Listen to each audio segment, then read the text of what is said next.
প্রত্যেকটা বিষয়ের উপরে, প্রত্যেকটা বিষয়ের উপরে একমাত্র ক্ষমতা কার? এটা বিশ্বাস করা লাগবে তো, খালি মুখ দিয়ে বলে হবে না। প্রত্যেকটা বিষয়ের উপরে একমাত্র ক্ষমতা আল্লাহ। সে আল্লাহ বলতেছেন, আল্লাযী খালাকাল মাউতা ওয়াল হায়াতা লিয়াবলুয়াকুম আইয়ুকুম আহসানু আমালান ওয়া হুয়াল আজিজুল গফুর। মৃত্যু এবং হায়াতকে, মাইকের সাউন্ড একটু সাইজ করো বাবা, বেশি জোরে দিও না, আবার আস্তে দিও না। মৃত্যু এবং হায়াতকে সৃষ্টি করেছেন কে? এই কথাগুলো খেয়াল করে শুনবেন। আল্লাহর কোরআনের যখন কথা হয় তখন কি করা লাগবে? ওয়াইজা কুরিয়াল কোরআন ফাসতামিউ লাহু ওয়া আনসিতু লাআল্লাকুম তুরহামুন। তো কোরআনের অর্থ যখন কয় তখনও তো চুপ থেকে এটা বোঝার জন্য শোনা লাগবে না? কি কোন শোনার দরকার আছে না? এদিক সেদিক তাকান কেন? বক্তা কালো হলেও চেহারার দিকে তাকা থাকেন, আল্লাহ সগীরা গুনাহ মাফ করে দিবে। কি? হ্যাঁ, সব মনোযোগ দিয়ে তাকাবেন। মৃত্যু এবং হায়াতের স্রষ্টাকে আরো জোরে জোরসে বলেন মাশাআল্লাহ। লিয়াবলুয়াকুম, পরীক্ষা করা হবে। আইয়ুকুম আহসানু আমালা, সুন্দর আমল। বিষয়টার নাম হলো সুন্দর আমল। আপনার বলেন তো, সুন্দর আমল করার পরিবেশ বর্তমানে বাংলাদেশে আছে? মাথা ঝোঁকালে হবে না, হিসাব করে বলেন তো, সুন্দর আমল করার পরিবেশ আছে? মনে করেন একটা হিন্দু সন্তান জন্ম দিয়ে মুসলমানের বাড়িতে লালন পালন করতে দিছে, জন্ম দিছে হিন্দু, মুসলমানের বাড়িতে লালন পালন করতে দিছে। 10 বছর পরে হিন্দু তার সন্তানকে ফেরত নিছে। আপনারা বলেন তো, এই সন্তান আল্লাহ কবে না ভগবান কবে? কেন? মুসলমানের পরিবেশে বড় হচ্ছে। আচ্ছা, একটা মুসলমান তার সন্তানকে জন্ম দিছে, দিয়ে হিন্দুর বাড়িতে লালন পালন করতে দিছে। 10 বছর পরে মুসলমান তার সন্তানকে ফেরত নিছে। আপনার বলেন যে সন্তান আল্লাহ কবে না ভগবান কবে? তার মানে বোঝা গেল, জন্ম দিলেই হিন্দু মুসলমান হয় না, হিন্দু মুসলমান হয় পরিবেশের কারণে। বর্তমানে আমাদের বাংলাদেশে যে পরিবেশ চলতেছে, আপনারা একটু চিন্তা করে কম তো, এটা মুসলমানের পরিবেশ না হিন্দুর পরিবেশ? তাহলে পরিবেশ পাল্টান লাগবে। কি দিয়ে পাল্টাবেন? এই জন্য আল্লাহ বলতেছেন, লিয়াবলুয়াকুম, তোমাদের পরীক্ষা করা হবে, আইয়ুকুম আহসানু আমালা। একটু মনোযোগ দিয়ে শোনেন। সুন্দর আমল করতে গেলে ধারাবাতের মতো একটু খেয়াল করেন, তারপর আর খেয়াল না করলে আপনারা এমনি খেয়াল করবেন। আগে ওয়াজের লাইনও উৎপাদ দেন। সুন্দর পরিবেশ তৈরি করতে গেলে সুন্দর একটা সমাজ লাগবে। কথা কন, লাগবে কি লাগবে না? সুন্দর একটা সমাজ যদি তৈরি করতে চান তাহলে সুন্দর একটা রাষ্ট্র লাগবে। জোরে কন, কি লাগবে? সুন্দর একটা রাষ্ট্র যদি তৈরি করতে চান তাহলে মানুষের তৈরি আইন দেওয়া হবে না, আল্লাহর কোরআন লাগবে। জোরে কন, কথা ঠিক কি না? এখন আপনারা বলেন, এই কোরআন কি খালি ওয়াজের মধ্যেই সীমাবদ্ধ না সব জায়গায়? এই যে বললো না আল কোরআনের আলো, আপনারা বললেন ঘরে ঘরে জালো। শেষ পর্যন্ত যিনি শুরু করছেন তিনি বাধ্য হয়ে লাস্টে গুলো সংসদে জালো। তো সংসদে জালো বললে একদল লোকের কলজাটা আবার আগুন ধরে, বুঝলেন? যে সংসদে কোরআন গেলে আমাদের খবর কি রে? এই জন্য আমরা অ্যাঙ্গেলে ডোজ দেব। আল কোরআনের আলো, আপনারা বলবেন সব জায়গায় জালো। সব জায়গার মধ্যে সংসদ আছে না না? আল কোরআনের আলো, এইবার বোঝা গেল সব জায়গায় যদি কোরআন যায় তাহলে সংসদ কি বাদ থাকবি? মাশাআল্লাহ। এখন এই কোরআনটা কি, এই কোরআনটা আসলে কি, এইটা বোঝানোর জন্য আমি আপনাদেরকে সূরা মুলকের 2টা আয়াতটা ব্যাখ্যা করতেছি। আপনার বলেন তো কোরআনটা কি? যে আমার হাতের দিকে তাকেন, এরা ধরবার গেলেও ঠেলা আছে। কেউ যদি দৌড়ে এসে ধরবার চায় ধরবার পারবে না। কারণ এটা ধরবার গেলে লা ইয়ামাসসুহু ইল্লাল মুতাহহারুন, ততক্ষণ পর্যন্ত তুমি কোরআন শরীফ স্পর্শই করতে পারবা না যতক্ষণ পর্যন্ত তুমি পবিত্র না হবা। তাহলে যেই কোরআন ধরবার গেলে পবিত্র হওয়া লাগে, সেই কোরআন তুইয়া মুয়া কোনো কিতাব না। এই কোরআন সম্পর্কে আল্লাহ বলেছেন, অনুনাজ্জিলু মিনাল কোরআনি মা হুয়া শিফাউ ওয়া রাহমাতুল লিল মুমিনিন। আমার সঙ্গে স্লোগানে বলবেন, আমি যে বলো সব সমস্যার সমাধান, আপনার বলবেন দিতে পারে আল কোরআন সব সমস্যার সমাধান। মা হুয়া শিফাউ ওয়া রাহমাতুল লিল মুমিনিন। শিফা মানে সব সমস্যা। এখন আসেন, এই কোরআনকে সর্বপ্রথম যিনি হেদায়েত স্বরূপ মনে প্রাণে গ্রহণ করেছেন, সেই মহামানবের নাম হলো হযরত ওমর। নামটা খেয়াল তো, নাম কি? ওমর। তিনি কিন্তু আল্লাহ রাসূলকে হত্যা করার জন্য রওনা দিয়েছিলেন, জানা ঘটনা, ঠিক কিনা বলেন? আচ্ছা, হত্যা করবার সরাসরি কি রাসূলের কাছে যাওয়ার পারছিলেন? রাস্তার মধ্যে খবর পেলেন যে তার বোন ভগ্নিপতি কোরআনের দলে ভর্তি হচ্ছে। কোন দলে ভর্তি হচ্ছে? কোরআনের দলে ভর্তি হচ্ছে। তখন নবীর কাছে না গিয়ে বোন ভগ্নিপতির বাড়িতে গেলেন। তাদেরকে এক সময় খুব মারধর করার পরে বললেন যে তোরা কি যেন পড়তেছিলি, আমি একটু শুনতে চাই। মানে শুনেছে, যখন দরজার দাঁড়াছে তখন পড়েছে। কি পড়েছে?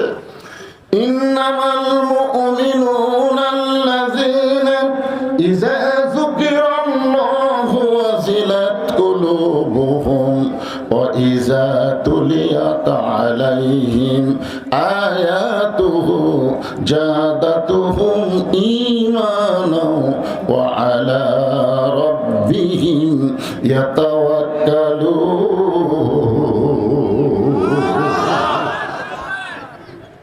বোন ভগ্নিপতি বলল, ভাইজান আপনি যতই পাওয়ারফুল হন, আপনি যতই শক্তিশালী হন, এইটা ধরবার গেলে আপনার পবিত্র হওয়া লাগবে। যাই হোক, শেষ পর্যন্ত হযরত ওমর আল্লাহ রাসূলের কাছে গেলেন, তরবারি জমা দিলেন, ঈমান গ্রহণ করে কোরআনের সবক নিলেন। এই কোরআনকে এমনভাবে গ্রহণ করলেন যে কোরআনের ওসিলায় একসময় আল্লাহ তাকে বাংলাদেশের মতন ৯৬টা দেশের খলিফা বানায় দিলেন। আমাদের বাংলাদেশের মতন কয়টা? ৯৬টা দেশের খলিফা হযরত ওমর এক সময় হয়ে গেলেন। আইয়ুকুম আহসানু আমালা, এই শব্দের ব্যাখ্যা শোনার জন্য গুরুত্ব দিয়ে শুনতে হবে। এক সময় তিনি নিজের গালে নিজে চড় মারতেছেন, ডান হাতে ডান গালে, বাম হাতে বাম গালে। মসজিদের মেম্বরে বসে নিজের গালে নিজে যখন চড়ায়, এমন সময় ওসমান গনি মসজিদের মধ্যে ঢুকে বলতেছে, আমির আল মুমিনিন আপনি কি পাগল হয়ে গেলেন? কি আছে কি এর মধ্যে? বাচ্চা আছে,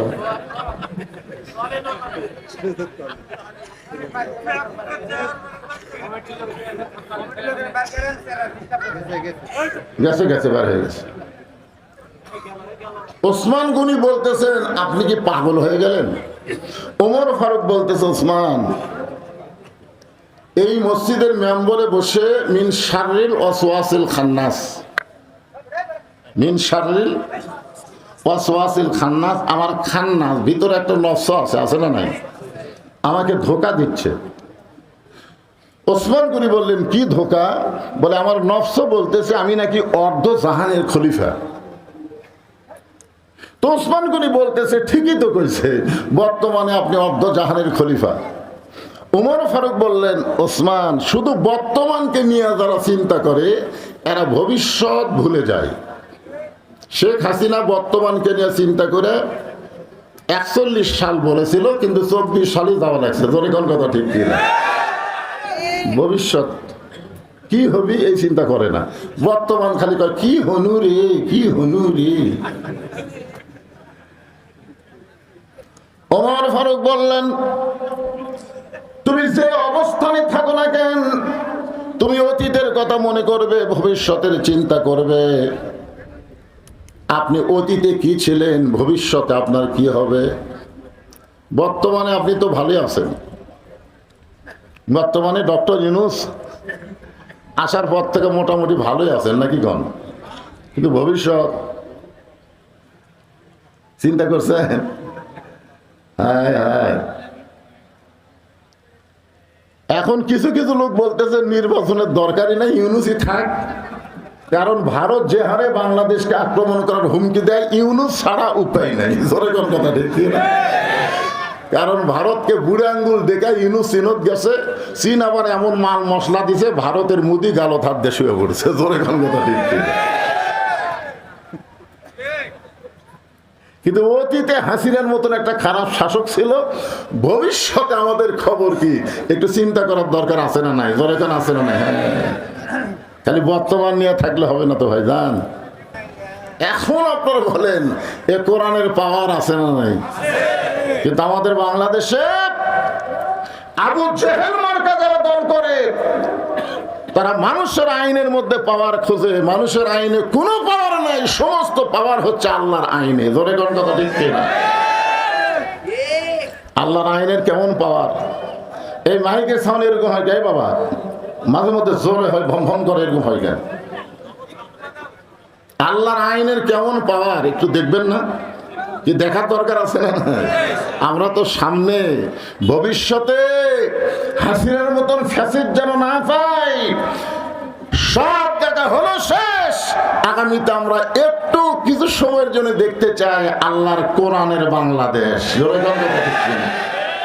এই জন্য একটু মনোযোগ দিয়ে শোনা লাগবে যে কোরআনের পাওয়ারটা কি। এখন যদি আমরা না বুঝাই তাহলে আপনারা চিন্তা করবেন। আমার এলাকার কিছু লোক যা বলতেছে, মেয়ে মানুষ হোক, যে কোরআনের দলকজন ভোট দিস না, তোর ঘর কিন্তু ঘর থেকে বাড়াবার দিবি না, এমন ভাবে ঘর বন্দি করবি। বেয়ান আমাদের যা বলতেছে, খবরদার কোরআনের দলকজন ভোট দিস না, এরা কিন্তু নামাজ কায়েম করবি, আর নামাজ কায়েম করলে তোর 5-7 বেড়া কিন্তু নামাজই বানাবি। এখন এরা চিন্তা করতেছে তাহলে তো যা আসলো তাই ভালো। হায় হায় রে আল্লাহর বান্দা, নামাজ, ইন্না সলাতি ওয়া নুসুখি ওয়া মাহইয়ায়া ওয়া মামাতি লিল্লাহি রাব্বিল আলামিন। এই নামাজ আপনারা জানেন না, যার কারণে বেনামাজি বুঝবার পারতেছে না। একটা বার যদি বাংলাদেশে নামাজ কায়েম হয়ে যায়, ফালিয়াবুদু রাব্বা হাযাল বাইত আল্লাযী আত'আমাহুম মিন জু'ইন ওয়া আমানাহুম মিন খাউফ। আল্লাহু আকবার। ওই ঘরের মালিকের তোমরা গোলামি করো। দুটা পুরস্কার তোমাকে সাথে সাথে দেওয়া হবে। 1 নম্বর পুরস্কার হলো তোমাদের রিজিকের কোনো পেরেশানি করা লাগবে না, আর 2 নম্বর পুরস্কার হলো ভারত, আমেরিকা, রাশিয়া, ব্রিটেন, ফ্রান্সের কোনো ভয় তোমাদের কলিজার মধ্যে থাকবে না। পুরোপুরি নিরাপত্তা আল্লাহ দিয়ে দিবে। জোরে কোন কথা ঠিক কি না? এই জন্যে আল্লাহর কোরআনটা কি আমি আপনাদের একটু দেখানোর চেষ্টা করব। আমার মা বোনেরা যারা পর্দা আছেন, আপনাদেরও আলোচনা আছে ইনশাআল্লাহ।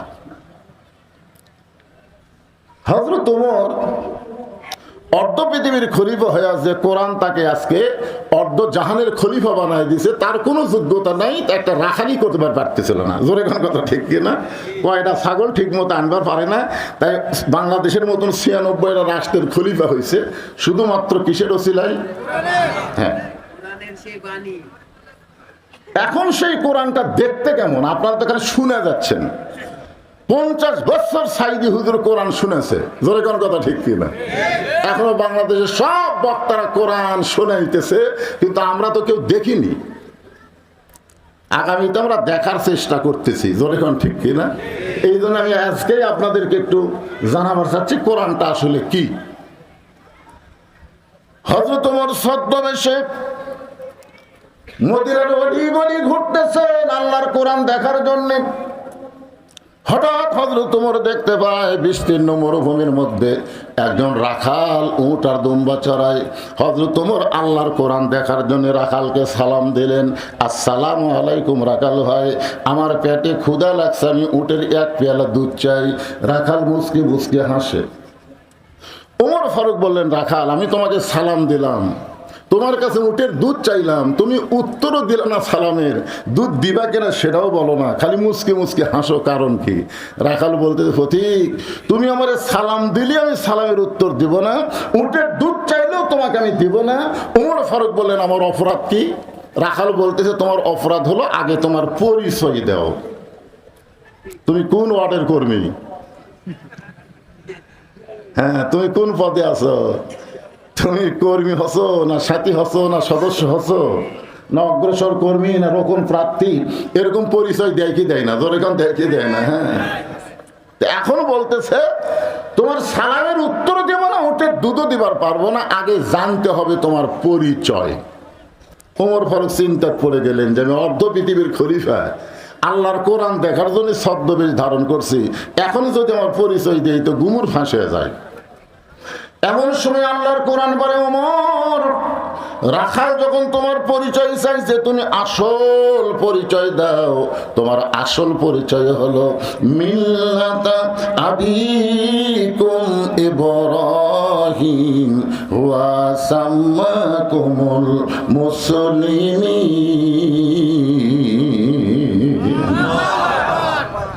কি পরিচয়? আসল পরিচয় হলো তোমার জাতির পিতা ইব্রাহিম তোমার নাম রেখেছে মুসলমান। তাহলে আমরা এখানে যত মানুষ বসে আছি, আওয়ামী লীগ করেন, বিএনপি করেন, জাতীয় পার্টি করেন, জামাত করেন, তাবলিগ করেন, পীর মুরিদি করেন, আপনাদের আসল পরিচয় কি? আরো জোরে, জোরসে বলুন। জোর হলো না, আরো জোরে। মুসলমান মানে কি? কার কাছে? বুঝে শোনা কম। ওমর ফারুক বললেন, রাখাল আমার পরিচয় যখন শুনবার চাচ্ছ, আমার পরিচয় হলো আমি একজন মুসলমান। রাখাল মুসকে মুসকে হাসে আর বলে, আসল না নকল? ওমর ফারুক বলে, রাখাল মুসলমান তো মুসলমানই, এর মধ্যে আসল নকল কি? রাখাল বলতেছে, আসল মুসলমান যারা হবে তারা চাওয়ার ব্যাপারে সতর্ক থাকবে। আসল মুসলমান জীবন দিবে, কিন্তু রাষ্ট্রপতির কাছে বাঁচার দরখাস্ত লিখবে না। আসল মুসলমান দরকার হলে জীবন দিবে, কিন্তু বাতিলের সঙ্গে আপোষ করবে না। জোরে কোন কথা ঠিক? তুমি যদি আসল মুসলমান হও, তুমি দুধ চাইছো কার কাছে? ওমর ফারুক চমকে উঠছে। চমকে ওঠার কারণ হলো, আল্লাহর কোরআন যখন দুনিয়াতে চালু থাকবে, উমর যদি ভুল করে একটা রাখাল পর্যন্ত ভুল ধরবার পারবে। সুবহানাল্লাহ কর না কেন? আজকে বাংলাদেশের কোন জায়গায় আল্লাহর আইন চালু না থাকলে মসজিদে চালু আছে, আছে না নাই? আওয়ামী লীগ, বিএনপি, জাতীয় পার্টি, জামাত ইসলাম, 4 দলের মুসল্লি মসজিদে গেছে, কিন্তু ইমামের মায়ের অসুখ, ইমাম মা হলে হাসপাতাল গেছে। এখন 4 দলের মুসল্লিরা চিন্তা করতেছে, হুজুর যখন নাই কে ইমামতি করবি? তখন আওয়ামী লীগের যাই বলো রে, তাই জামাত ইসলামের এক নেতার কাছে বলতেছে, ভাই দেখতেছেন আজকে হুজুর নাই রে, সামনে কে যাবি? তো বলতেছে, ভাই আওয়ামী লীগ আছে, বিএনপি আছে, জাতীয় পার্টি আছে। তখন 3 দলই বলতেছে, আমরা মুসল্লি হবার পারি, তবে ইমাম হবার পারি না। খেলার নাম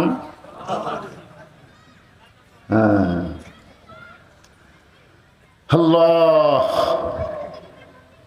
কি আইন আল্লাহর ঘরের মধ্যে দেখেন, যোগ্য লোককে সামনে দিচ্ছে, আর বাইরে আসা সারা খাড়া হয়ে পেশাব করে। আমার নেতার চরিত্র চোরের মতন পবিত্র, নামাজ পড়ে না এক ওয়াক্ত। আল্লাহর ঘরের মধ্যে গিয়ে দেখতেছে সামনে যাওয়ার উপযুক্তকে। মসজিদে যাদেরকে সামনে দিবেন, সমাজেও তাদেরকে সামনে দেওয়া লাগবে। ধরে কোন কথা ঠিক কিনা? এখন মনে করেন ইমাম সাহেব দাওরা পাস, টাইটেল পাস, আসরের নামাজ হলো 4 রাকাত। কয় রাকাত? 2 রাকাতে ইমাম বসেছে, আবার 3 রাকাতে বসে গেছে। বসা লাগবে 2 বার, 2 রাকাত 4 রাকাত। জোরে কোন ঠিক কিনা? কিন্তু ইমাম 3 রাকাতে যেই মাত্র বসেছে, সামনে কাতারের মুসল্লির খেয়াল নেই। সামনে কাতারের মুসল্লি মনে করতে যে হুজুর যা তাই, কিন্তু 3 নম্বর কাতারে এক অটো ভ্যান চলায়, ওই কয় কেলে আসরের নামাজে 2 বৈঠক, 2 রাকাত 4 রাকাত, হুজুর যে 3 রাকাতে বসলো। আল্লাহু আকবার। যে আল্লাহু আকবার কাছে ইমাম মনে মনে কয় টাইটেল পাস, দাওরা পাস রে, তুই যতই লোক মাতে 41 সালের আগে উঠবো না। এই মনে করে ইমাম যদি স্বৈরাচারী হয়ে বসাই থাকে, আপনার মুসল্লি কার পক্ষে যাবেন? ভ্যানালার পক্ষে না নেতার পক্ষে? কেন যাবেন? কারণ মসজিদ কারো বাপের না, মসজিদে কোনো বাপের আইন চলবে না, স্বামীর আইন চলবে না, মসজিদে একমাত্র আল্লাহর আইন চলবে। জোরে কোন কথা ঠিক না? আল্লাহ নবীর তরিকা মোতাবেক ইমামতি কর, সামনে থাক, তরিকা পাল্টাবো তো বাদ দে, আমরা নতুন নেতা বানাবো। জোরে কোন কথা ঠিক না? মসজিদে আল্লাহ আইন চলবি আর সমাজে চলবি না, এটা কেমন মুনাফিকি? সব লোক মসজিদ আল্লাহ দিয়ে বাদ বাকি নিজের নাম রেকর্ড করে নিয়েছে। হুজুর দেখতেছেন ওটা হুজুর আমার, হুজুর ওই সাইডটাতে পুকুর দেখতেছেন ওটা আমার, ওই সামনে যে জমিগুলো দেখতেছেন ওটাও আমার। আসাদু আল্লাহ ইলাহা ইল্লাল্লাহ, নামাজ আসাদু আল্লাহ ইল্লাল্লাহ, আবার বলছে ও দেখতেছেন ওটাও আমার। আর এই সেট আমার বাপ চাচা, এলাকার মধ্যে পাও দেওয়ার জায়গা কারু নাই। তো সবই যদি তোমাকে হয় আল্লাহর, তখন বলতেছে আল্লাহটা দেখবার গেলে 2 মিনিট হাঁটা লাগবে হুজুর।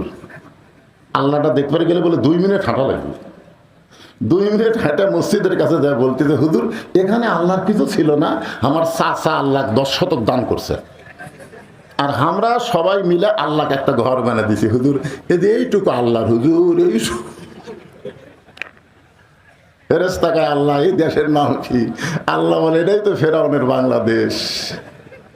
ছোট্ট হামাক দিতে বেশি অরালিছে। আল্লাহর কোরআন যখন চালু হবে, মসজিদ যেমন আল্লাহর, গোটা বাংলাদেশ আল্লাহর হয়ে যাবে। জোরে কোন কথা ঠিক না? কথা বলে ওমর ফারুক চোখের পানি বের করে বলতেছে রাখাল ভাই, আসলে চাওয়ার ব্যাপারে আমার ভুল হয়ে গেছে। চাওয়ার ব্যাপারে আমার কি হয়ে গেছে? রাখাল বলতেছে ভুলটা যখন স্বীকার করলে, তাহলে আল্লাহ তোমাকে তওবা করার সুযোগ দিয়েছে। আদম আলাইহিস সালাম ভুল স্বীকার করেছে, আল্লাহ তওবা করার সুযোগ দিয়েছে, কিন্তু শয়তান ভুল স্বীকার করে না। 2000 ছাত্র জনতা মরে গেল, শহীদ হয়ে গেল, 30,000-এর মতন পঙ্গু হয়ে গেল। এখন পর্যন্ত অনেক শয়তান আছে, তারা ভুল স্বীকার করতেছে না। জোরে কোন কথা ঠিক কিনা? যে শয়তানের মাও ভারতত বলে গেছে, ই আরো বড় শয়তান। জোরে কোন কথা ঠিক কিনা? আজও পর্যন্ত আফসোসের কোন কথা মুখ দেবার হয় না, এখন পর্যন্ত এখনো হুমকি মারতেছে। আজও একটা কল ফাঁস হচ্ছে, দেখেন, কোনো আফসোস নাই। আচ্ছা ভুল হয়ে গেছে, উমর ফারুক বলতেছে ভাই আমার ভুল হয়ে গেছে। রাখাল বলে ভুলটা যখন স্বীকার করছো, আল্লাহ তোমাকে তওবা করার সুযোগ দিচ্ছে। আমরা 4 ভাই, আমার বড় ভাই প্রাইমারি হেডমাস্টার, আওয়ামী লীগ করে। আমার ছোট 2 ভাই 2 কলেজের প্রফেসর, এরা বিএমপি করে। 5ই আগস্টের পরে আমার বড় ভাই আমার মাদ্রাসা মসজিদে বিকেলবেলা ঢুকলো, আমি সিসি ক্যামেরাতে দেখলাম, উনি আসে না সহজে, কিন্তু ঢুকলো। আমি আস্তে আস্তে নামে মসজিদের দরজা গিয়ে বললাম ভাই খবর কি? বলে তওবা কর্ম ভাই, ভুল স্বীকার করে তওবা কর্ম ভাই। বলে কি ভুল স্বীকার করে? না, যেই দলের মেম্বার থেকে প্রধানমন্ত্রী বলে যায়, এই দল তার আমি নাই।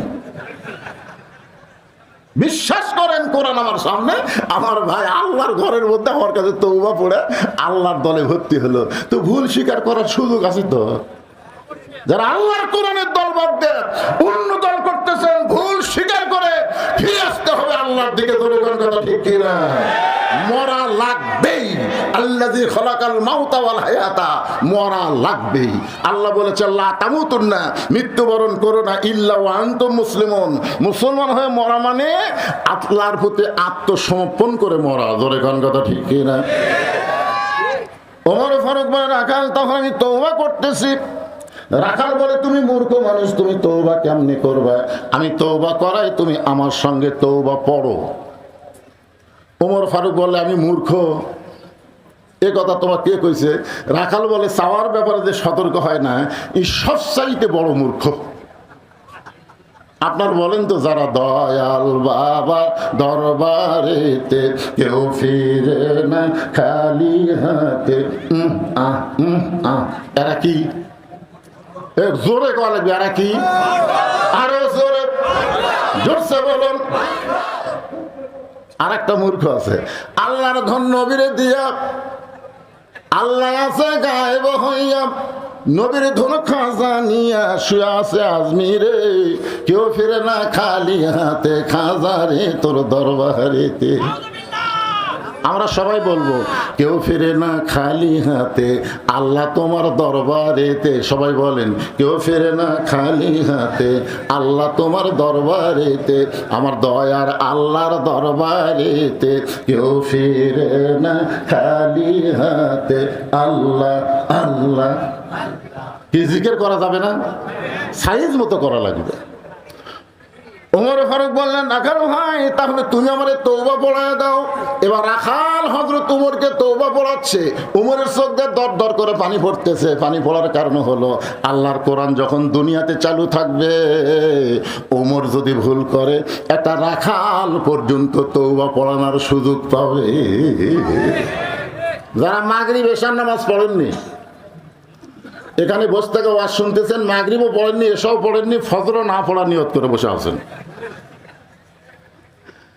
আর যারা মাগরিব এশা পড়েছেন, যেভাবে পড়া দরকার সেভাবে হয়তো পড়বার পারেনি, কারণ বাংলাদেশে এখনো নামাজ কায়েম হয়নি। আমরা চোরের মতন পড়তেছি, বাপ পড়ে, বেটা পড়ে না, দাদা পড়ে, লাতি পড়ে না। কথা ঠিক কি? একজনের নামাজ হচ্ছে না তো। জাহান্নামের আগুন থেকে বাঁচতে গেলে বাবা তুমি একলা নামাজ পড়ে বাঁচবে না তো, তোমার বেটাকে 7 বছর থেকে তালিম দেওয়া লাগবে, 10 বছর থেকে ঘাড় ধরে নামাজ ধরার লাগবে। কথা ঠিক না? তাহলে যারা পড়িনি তারা তো পড়িনি, আর যারা পড়ছি তারা পড়ার মতন পড়িনি, পাস করবো না ফেল করবো। এই জন্য সকলে মিলে আমরা একসাথে তওবা করি। অসুবিধা আছে? তাহলে সবাই বলেন, আস্তাগফিরুল্লাহ আস্তাগফিরুল্লাহাল্লাযী লা ইলাহা ইল্লা হুয়াল হাইয়ুল কাইয়্যুম ওয়া তুবু ইলাইহি আস্তাগফিরুল্লাহ রাব্বি মিন কুল্লি যামবি ওয়া তুবু ইলাইহি। ওমর ফারুক তওবা করার পরে বলতেছে, রাখাল ভাই, আল্লাহর হস্তে উটের 1 পেয়ালা দুধ দাও, যেই দুধটা পান করে ক্ষুধা তৃষ্ণা নিবারণ করতে চাই। রাখাল মুচকি মুচকি হাসে। ওমর ফারুক বলে, আমার হাসো কেন? বলে, হাসার কারণ হলো তওবা করার পরে তুমি আবার মুনাফিকি করলে। যেই বলছে মুনাফিক, ওমর ফারুকের চেহারা রক্তের মতো লাল হয়ে গেছে। আপনার বলেন তো, কাফের ভালো না মুনাফিক ভালো?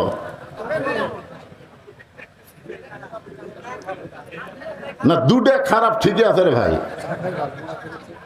আমি একজনকে বলছিলাম, আওয়ামী লীগ ভালো না বিএনপি ভালো? কি করবেন?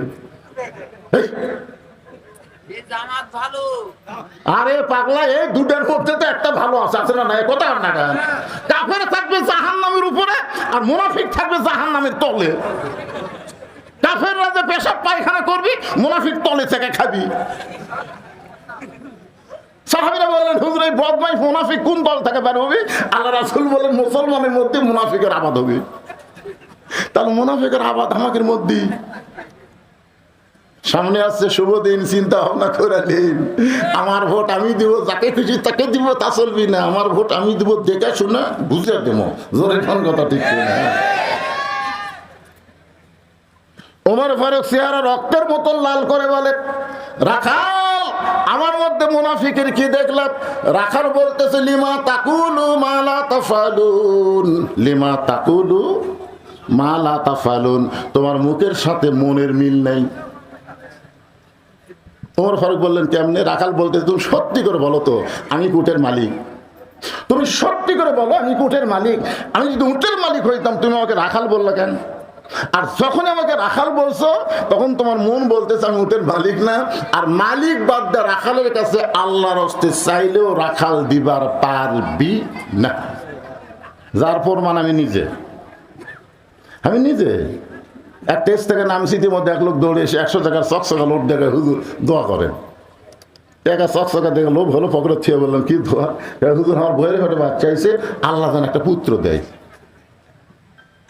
তখন আমি চোখ বন্ধ করে দেখলাম, তোর বইয়ের পেটের বাচ্চা পুত্র করবো আমার দোয়া দিয়ে? আমারই 3টা বেটি। ওই তো আর জানি না, বুঝলেন? কিন্তু আমার তো চিন্তা করা লাগবে, কারণ প্রথম মেয়ে হওয়ার পরে আমার বউ কয়েছে ভালো করে দোয়া করবেন, আল্লাহ যেন এবার একটা পুত্র দেয়। আমি সেই দোয়া করছি প্রত্যেক নামাজে নামাজে, আল্লাহ একটা নেককার সন্তান দিও, আল্লাহ একটা ছেলে দিও, একটা মেয়ে দিছো, আল্লাহ আবার মেয়ে হলো। বহু বছর পরে আবার চাচ্ছিলাম ছেলের জন্য, আবার একটা মেয়ে দিছে। তা আমার দোয়া দিয়ে আমার বইয়ের ডাই পুত্র হয় না, তার ওয়ারটা হবে? ওই তো জানে না, আমি তো জানি। আমার খবর, আমার দৌড় আমি জানি না। পকেট থেকে 200 টাকা বার করে দিলাম। হুজুর আমি তো টাকা চাইনি, হুজুর দোয়া চাইছি। আমি বললাম পাগলা তুইও জাহমতাই। পরপর 3টা মেয়ের বাপ হয়েছি। সঙ্গে সঙ্গে লোকটা বলে হুজুর তাহলে আপনারটা আপনি নেন, আমারটা আমাকে দেন। পরে যখন 100 টাকা দিলাম মারতেছে দৌড়। আমি বললাম কোথায় যাবি? বলে এমন হুজুরের কাছে যাবো যার বেটা চাওয়াল আছে। আমি খপ করে হাত ধরে বললাম কোনো হুজুরের কাছে না, কোনো পীরের কাছে না, কোনো বাবার কাছে না। বাবার যদি চাও তাহলে মালিকের কাছে চাও। ইয়্যাকা না'বুদু ওয়া ইয়্যাকা নাস্তাঈন। ইয়া আইয়ুহাল্লাযীনা আমানু ইসতাঈনু বিস-সাবরি ওয়াস-সালাহ ইন্নাল্লাহা মা'আস-সাবিরিন।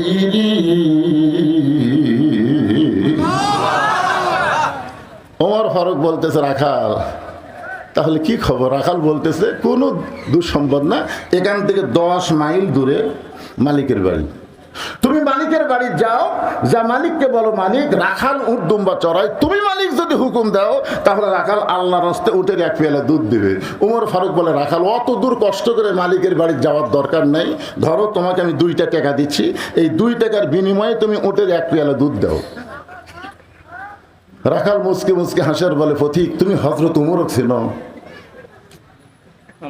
তুমি হযরত উমরক ছিল, যদি উমরকে চিন্তা এরকম বেসাইজা প্রস্তাব দেবার পারত না।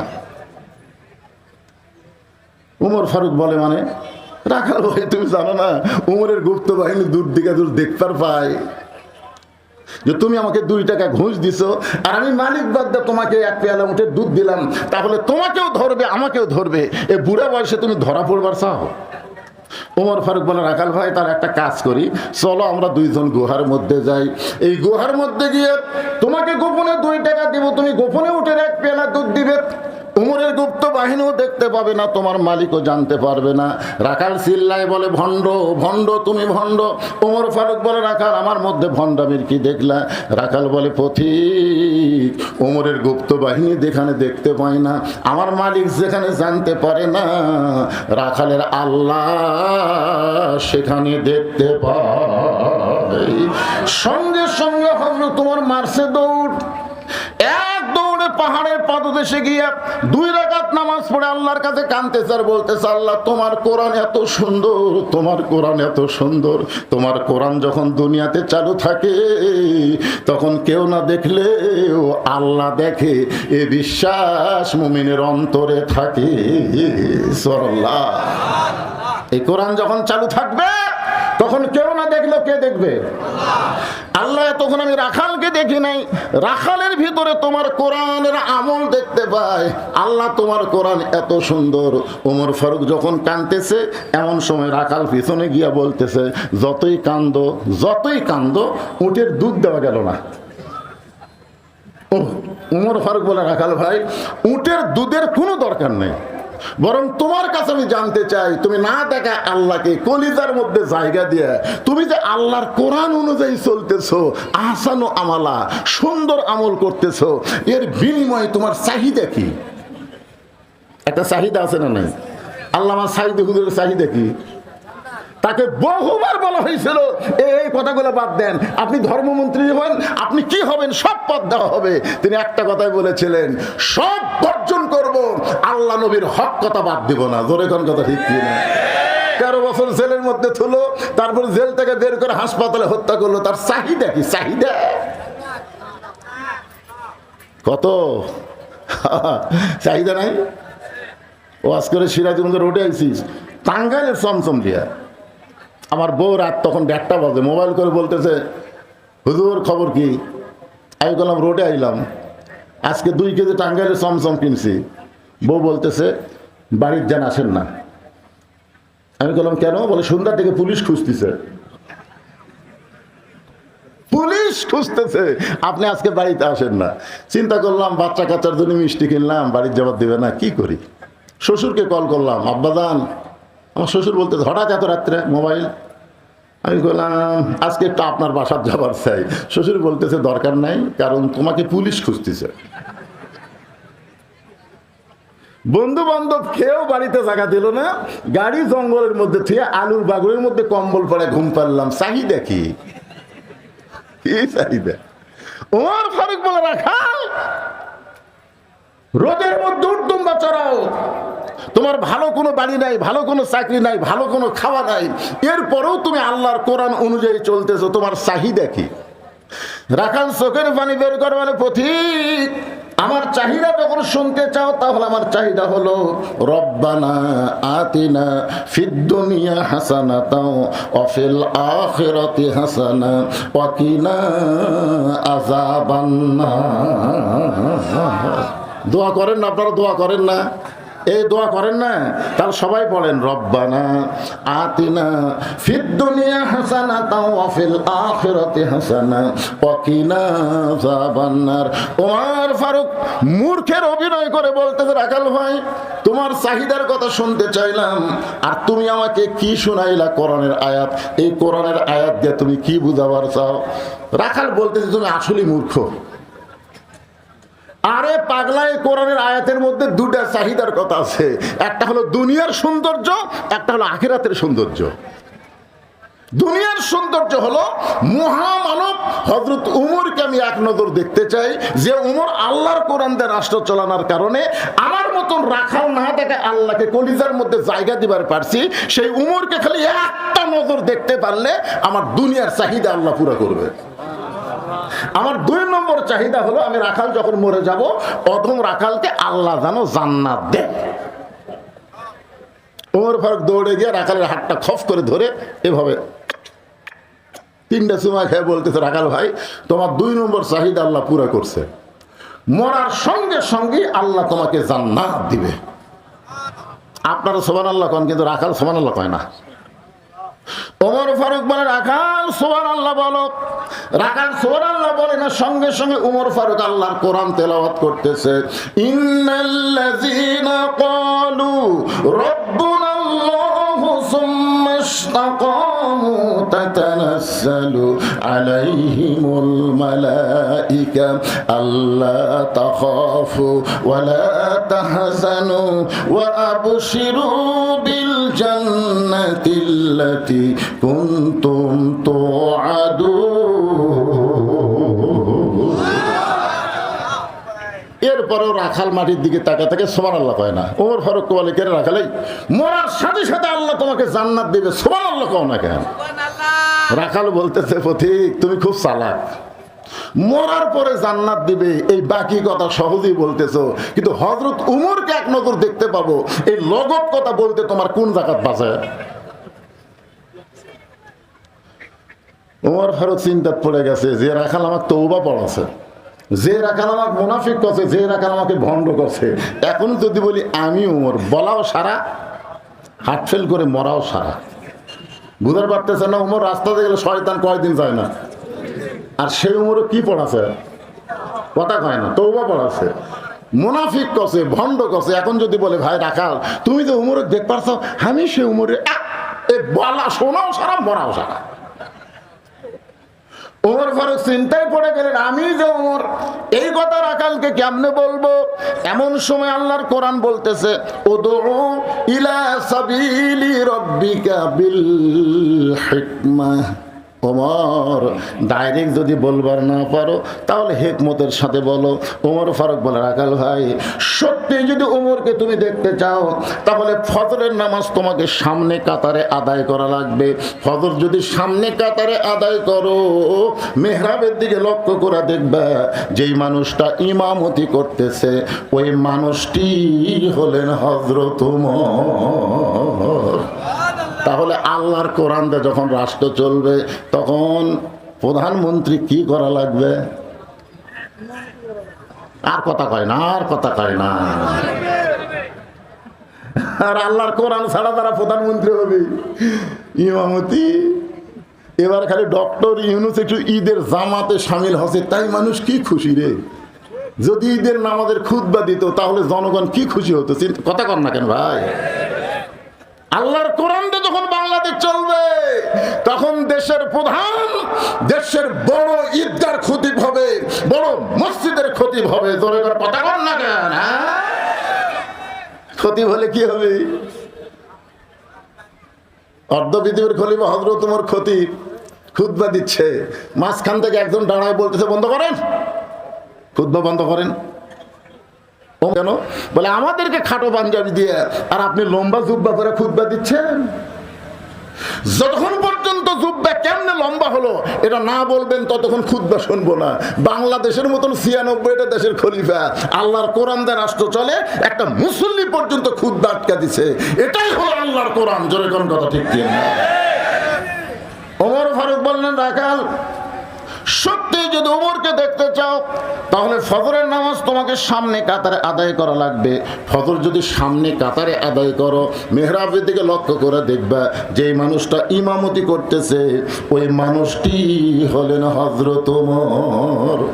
রাখাল বলতেছে, ভাইজান আমি মসজিদের বারান্দায় নামাজ পড়ি, আমি মসজিদের ভিতরে ঢোকার সাহস পাই না। মসজিদের মধ্যে দামি দামি সাহাবী, ওই দামি দামি সাহাবীর মধ্যে আমি একটা রাখাল কেমনে যাই? মসজিদের মধ্যে একটু মনোযোগ দিয়ে শুনবেন, বিরক্ত হচ্ছেন? আমি হলাম একজন রাখাল, ইনাদের মধ্যে একটু কমিটির মধ্যে একটু চিন্তা হচ্ছে। সে চিন্তাটা কি আমি বুঝতে পারছি। আমি কিন্তু কানা বক্তা লই, আমার কিন্তু চোখ আছে। আমি শ্রোতার দিকে খেয়াল করে দেখতেছি, শ্রোতারা দুই একজন আসতেছে, বসতেছে, উঠতেছে না কেউ।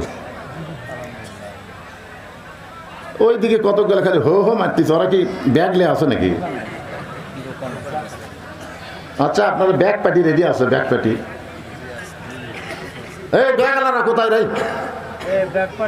কমিটির মধ্যে একটু চিন্তা ভাবনা করতেছে, হুজুর যে ওয়াজ ধরলো এই ওয়াজ তো খুবই শেষ হবে না। আমি কিন্তু ওয়াজ শেষ পর্যন্ত কর্ম, তাতে যদি 10টা লোক থাকে তাহলে ওয়াজ শেষ পর্যন্ত করা লাগবে। আগামীকাল পর্যন্ত বাঁচার গ্যারান্টি আমার নাই। জোরে কথা কর না কেন ভাই জান? আমি এই ওয়াজ থিয়া বলবো আগামী বছর আবার দাও, তো আগামী বছর বইয়ের কাছে বলে যাচ্ছি মাপ দাও, বাড়িতে আসবে নাও পারি। এতদিন পুলিশ ধরার চিন্তা করছে, এখন আজরাইল ধরার চিন্তা করো। জোরে কথা ঠিক। ব্যাগেলা পার্টি কোথায়? ভিতরে নামো তো বাবা। রাখাল চোখের বাড়ি বের করে বলতেছে, আমি বারান্দায় নামাজ পড়ি, আমি মসজিদের ভিতরে ঢোকার সাহস পাই না, কারণ মসজিদে দামি দামি সাহাবী, ওই দামি দামি সাহাবীর মধ্যে আমি একটা সাধারণ রাখাল কেমনে যাই?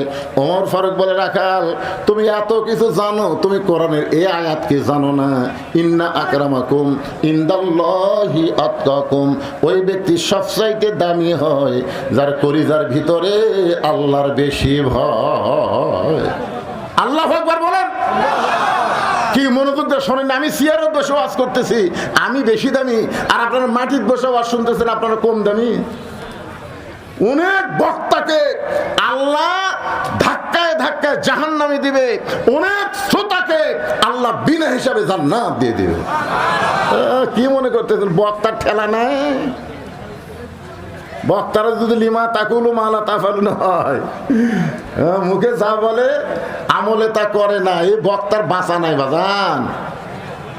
চিন্তা করে দেখেন, উমর ফারুক বললেন, রাখাল ইন্না আকরামাকুম ইনদাল্লাহি আতকাকুম, ওই ব্যক্তির সবচাইতে দামি হয় যার কলিজার মধ্যে আল্লাহর বেশি ভয়। সত্যি যদি উমরকে দেখতে চাও তাহলে তোমাকে ফজরের নামাজ সামনে কাতারে আদায় করা লাগবে। রাখাল বলতেছে, তাহলে এশার নামাজ পড়ে আজকে আর আমি বাড়ি যাব না। এশার নামাজ পড়ে আজকে আমি বাড়ি যাব না। ওমর ফারুক বললেন, এশার নামাজ পড়ে বাড়ি কেন যাব না? রাখাল বলে, এশা পড়ে যদি বাড়ি যায় তাহলে ফজরের নামাজ সামনে ধরতে যদি কষ্ট হয়। ওমর ফারুক বলে, রাখাল তুমি বলো তো 5 ওয়াক্ত নামাজের মধ্যে 3 ওয়াক্ত তাড়াতাড়ি, এই আঙ্গুলের দিকে তাকান, কয় ওয়াক্ত? আসর, মাগরিব, এশা। আপনি দেখেন তো আসরের কিছুক্ষণ পরে কি কথা কয় না? আসরের কেন ছেলেবেলে নামাজ পড়ো না তোমরা? আসরের কিছুক্ষণ পরে কি? মাগরিবের কিছুক্ষণ পরে। 2 ওয়াক্ত নামাজ লম্বা কেন? এশা থেকে ফজর, ফজর থেকে জোহর লম্বা কেন? রাখাল বলতেছে, আমি তো জানি না ভাই। ওমর ফারুক তো বলবার পর, এই মূর্খ, এতক্ষণ আমাকে মূর্খ মূর্খ করলু। কিন্তু না, নেতা হলে, নেতা যারা হবে তারা রাগ চেক দেওয়া লাগবে ভাই। কর্মীর সাথে নেতার কথার মিল হলে চলবে না। আমাদের কতগুলো নেতা এত সন্ত্রাসী, যার যা আছে তাই লেবার হও। তোমরা কি হাতে চুরি পোড়া থাকো নাকি? এটা নেতা না ডাকাত রে? নেতা কারে কয় জানেন? ওমর ফারুক বললেন, রাখাল ফজর থেকে জোহর আর এশা থেকে ফজর, এই 2 ওয়াক্ত লম্বা কেন? রাখাল বলতেছে আমি জানি না। ওমর ফারুক বললেন তাহলে শোনো, ফজর থেকে জোহর আল্লাহ লম্বা সময় দেওয়ার কারণ হলো এই সময়ের মধ্যে মানুষ চাকরি বাকরি করবে, ব্যবসা বাণিজ্য করবে, খেতে খামারে কাজ কাম করবে। এগুলো করতে গিয়ে তার দেহের যে ক্ষয় হবে, এশা থেকে ফজর আল্লাহ লম্বা সময় দিয়েছে। এই লম্বা সময় যদি ঘুম পাড়ে, ওই ক্ষয়গুলো আল্লাহ ঘুমের মধ্যে পুরা করে দিবে। তুমি এশা থেকে ফজর ধরবার চাচ্ছা, যদি তোমার চোখে ঘুম ধরে, রাখাল বলতে ঘুম যদি ধরে মসজিদের মধ্যেই ঘুমিয়ে যাব। যেই বলছে মসজিদের মধ্যে ঘুমাবো, উমর ফারুক চেহারা রক্তের মতো লাল করে, মসজিদের মধ্যে ঘুম পাড়ার দলিল দে। মসজিদের মধ্যে ঘুম পাড়ার দলিল থাকা লাগবে না? ঘুম পাড়া তো দূরের কথা, জোহর নামাজ পড়ে সবাই চলে গেছে, ওরা 3 জন 4 ফ্যানদা গল্প করতেছে। 1-8 ঘন্টা হয় গল্প ছাড়ে না। 2 কান্দে 2 ফেরেশতা বলতেছে আল্লাহ সবাই নামাজ পড়ে চলে গেল, ফাইদা কুদিয়াতে সলা ফান্তা শুরু ফেলার। তেহারা 3 জন 4 ফ্যানদা গল্প করতেছে, রেজাল্ট কি? আল্লাহ বলতেছে রেজাল্ট হলো ওই যে ফ্যান ঘুরতেছে, এই ফ্যান ঘোরার কারেন্টের বিল এই 3 জন যদি আলাদাভাবে পরিশোধ না করে, এরা জান্নাতে যাওয়ার পারবি না। কারণ মসজিদের বাপের ঘর না, যে ইচ্ছা মতো ফ্যান ঘুরাবি। জোরে কোন কথা ঠিক কথা বল না? আগে ছোটবেলা দেখছি কাঁচা পেঁয়াজ খাইয়া রসুন খাই কেউ মসজিদ ঢুকলে মুরব্বীর তা কুনের ঘুতে পারছে, তোর মুখ পেঁয়াজ গন্ধায়। ফেরেশতারা দুর্গন্ধ সহ্য করতে পারে না। কাঁচা পেঁয়াজ রসুন খায় মসজিদে ঢোকেনি, আর এখন মসজিদের মধ্যে পেঁয়াজ কাটতেছে, কাটতেছে। কে ভাই পেঁয়াজ কাটতেছে? মুড়ি মাখমো হুজুর, মুড়ি মাখমো। মসজিদ তোর বাপের রান্নাঘর বানাছো? হ্যাঁ, আল্লাহর ঘর মসজিদের গুরুত্ব আছে না নাই? আছে না নাই? ওমর ফারুক বললেন রাখাল আজানের গুরুত্ব দিও। 5 ওয়াক্ত নামাজের মধ্যে সবচাইতে গুরুত্বপূর্ণ আজান হলো ফজরের আজান। জোরে বলেন কিসের আজান? ফজরের আজানের মধ্যে একই শব্দ 2 বার কয়। যুবকেরা তোমরা শুনবার পাও? মুরব্বী করে বলতেছেন, আপনারা তো শুনবেনই। চামড়া ঢিল আল্লাহর সাথে দিছেন মিল। এই যুবকেরা চামড়া টাইট টাইট, 3টা পর্যন্ত ফেসবুক দেখে টাইট।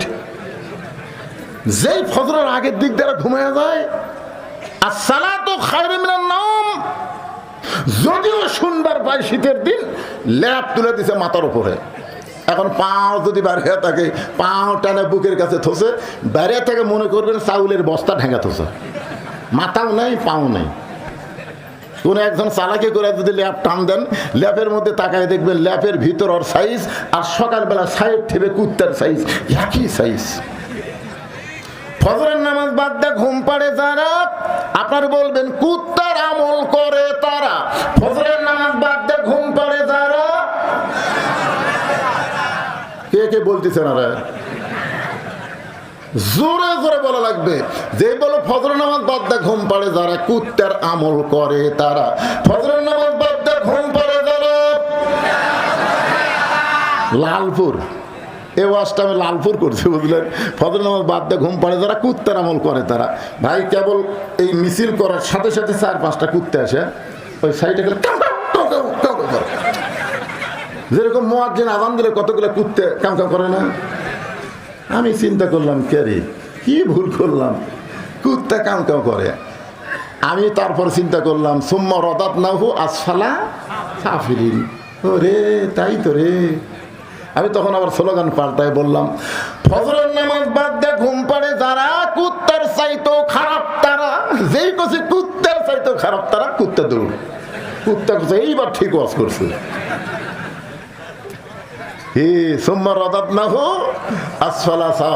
এরা জন্তু জানোয়ারের চাইতো জঘন্য। ফজর নামাজ কেউ যদি বাড়ি পড়ে, তার মধ্যেও মুনাফিকি থাকবে। জোরে কোন কথা ঠিক কিনা? ওমর ফারুক বললেন রাখাল আজানের গুরুত্ব দিও।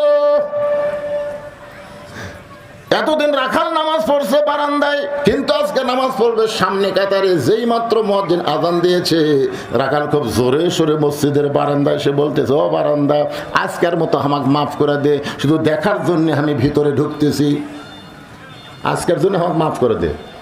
যারা বারান্দার নামাজ পড়ে তাকে কিন্তু আলাদা একটা বৈশিষ্ট্য আছে, এরা সবার শেষে এসে আগে যাবি। জোরে কোন কথা ঠিক কিনা? রাখাল মসজিদের মধ্যে ঢুকতেছে। ভাইজান একটু গুরুত্বপূর্ণ ওয়াজ মনোযোগ দিয়ে শোনেন, ঢোকারও নিয়ম আছে না নাই? মসজিদের মধ্যে ঢুকতে গেলে কোন পায়ে? আওয়ামী লীগ যদি করেন কোন পায়ে? দল করেন বামপন্থী, ঢুকলেন ডান পাও।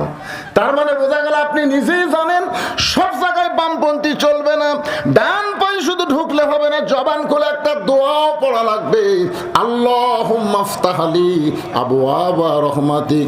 এই দোয়াটা পড়ে রাখাল সামনে কাতারে যাবার চাই। প্রত্যেকটা সাহাবী নড়ে সরে রাখালকে যাওয়ার রাস্তা করে দেয়। রাখাল মনে মনে কয়, আল্লাহ এতদিন বারান্দার থেকে মনে করলাম ভিতরে দামি দামি, কিন্তু আজকে ভিতরে ঢুকে দেখতেছি আমিও যা এরাও তাই। ভিতরে না ঢুকলে বোঝা যায় না, ইসলামের ভিতরে ঢুকলে বুঝবেন প্রত্যেকটা মুসলমান ভাই ভাই। ধরে কোন কথা ঠিক কি না? এই জন্য আল্লাহ বলেছেন উদখুলু ফিস-সিলমি কাফা। ভিতরে না ঢুকলে বোঝা যাবে। এসপি সাহেব সামনে কাতারে দাঁড়াইছে, একটা মুসল্লি না হলে কাতার পুরা হচ্ছে না। এসপি কয় কাতার পুরা হচ্ছে না, দেখি কোনো মুসল্লি আছে কিনা। তাকায় দেখে মসজিদ দরজার চৌকিদার খাড়া হয়ে আছে। কে খাড়া হয়ে আছে? ডাকতেছে, আয়। চৌকিদার বলে, না স্যার আপনি এসপি, আমি চৌকিদার।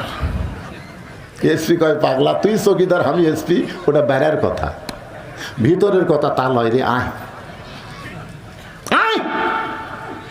বারবার এসপি বলার পরে চৌকিদার ভিতরে ঢুকছে, কিন্তু সামনে আসে না। এসপি কাতার ছাড়িয়া যায়, চৌকিদার কয়, কে তো ডাকে আহিস না, এই সামনে কাতারে এসপির কাছে খাড়া করে বলতেছে, তোর পায়ের গোড়ালি আমার পায়ের গোড়ালি মিল কর। এসপি গোড়ালির সাথে চৌকিদারের গোড়ালি। চৌকিদার বলে, স্যার খালি পায়ে থাকি, বেতন কম, গোড়া ফাটা স্যার, আর আপনার পায়ের গোড়া তেল তেলা, যদি ঘষ্টন লাগে। পাগলা, তুই আমি ভাই ভাই, গোড়ালি ফাঁক করার কোনো যোগ্যতা নাই। চৌকিদার মনে মনে গায়, আল্লাহ রে, ভিতরে এত শান্তি, এটা তো বাইরে থেকে বোঝা যাবে না। আজকে বেয়ানামাজিকে বলতেছি, বেপর্দাকে বলতেছি, বাহির থেকে কে কি বললো ওইটা শুনবেন না। ইসলামের ভিতরে, কোরআনের ভিতরে চলে আসেন, মহা শান্তি আল্লাহ দান করবে। ধরে দান কথা ঠিক কিনা? কে কি বলে সেটা শুনবেন না, ভিতরে কি শান্তি। চৌকিদার আমি দুই ভাই, সুবহানাল্লাহ কবেন না? রাখাল যাইতে যাইতে একেবারে সামনে কাতারে মেহরাব বরাবর। উমর ফারুককে দেখতে যেন সহজ হয়, এজন্য মেহরাব বরাবর প্রথম কাতারে দাঁড়ায় রাখাল 2 রাকাত সুন্নত নামাজ পড়েছে। মসজিদের মধ্যে ঢুকে ফজরের আগে 2 রাকাত সুন্নত আছে না নাই? আপনারা পড়েন? 2 রাকাত সুন্নত নামাজ পড়ে রাখাল চুপটি করে বসে গেছে।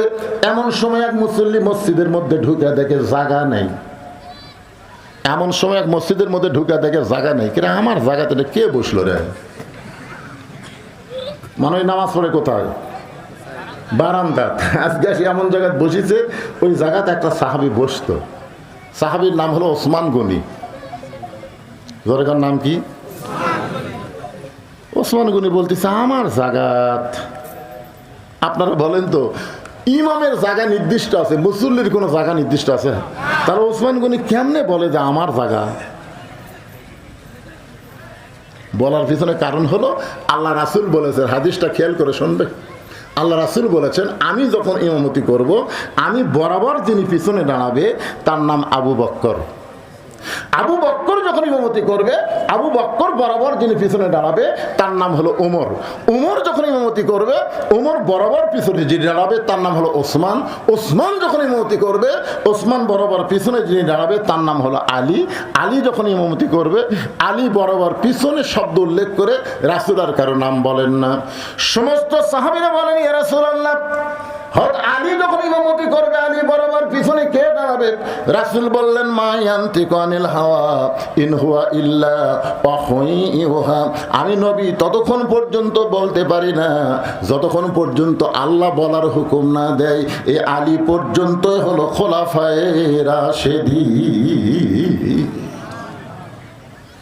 তাহলে ওমর ফারুক যখন ইমামতি করবে, ওমর ফারুক বরাবর কে দাঁড়াবে? ওসমান গনি। কিন্তু দেখে জায়গা দখল। আল হায়াউন ওসমান, ওসমান গনি সরম বেশি, নরমও বেশি, মনে করছে আমার জায়গায় বসিছে থাক। কাছে আসে দেখে রাখালের পাশে ফাঁকা জায়গা, ওই ফাঁকা জায়গায় 2 রাকাত সুন্নত পড়ে রাখালের দিকে 3বার তাকাছে, 3বার। কোনো দিনও দেখেনি, আজকে প্রথম দেখতেছে, বুঝলেন না? সরাসরি দেখবার পারতেছে না, বুঝলেন না? রাখাল কিন্তু তাকে আছে, কে একবার দেখলো।